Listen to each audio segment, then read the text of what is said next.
Ara ens toca afrontar nous reptes i entre ells, entre tots, hem de repensar el nostre model.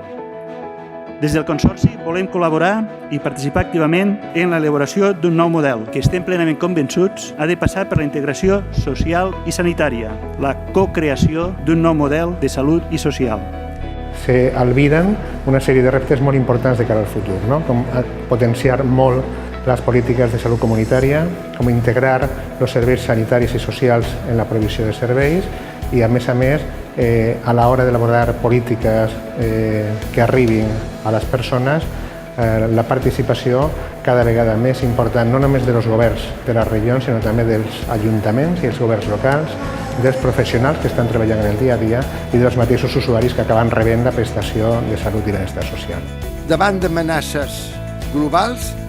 tenim que tindre reaccions globals, tenim que ser ciutadans del món i favorir que hi hagi aquest multilateralisme democràtic que torni a funcionar. Ens tenim que donar compte de que hem de fer la transició de la força a la paraula.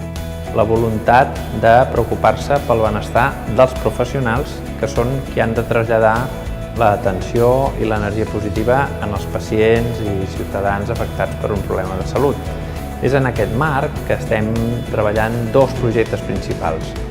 El primer d'ells és l'estudi Opina i la segona línia de treball és una enquesta que estem fent per objectivar la manca de professionals a 3-5 anys vista. D'aquesta manera també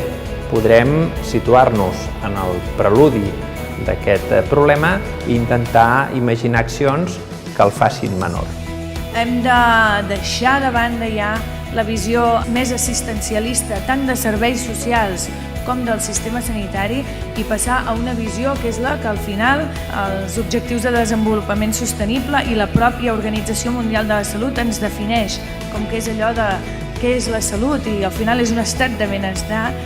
social, físic i mental. És un concepte molt més global que posa la persona en el centre, que ens obliga a tenir aquesta visió integral i que ens obliga molt més enllà de parlar de quina assistència i quins serveis els hi prestem, sinó com fem la prevenció i sobretot com promovem aquells factors que sí que poden ser de canvi en el futur.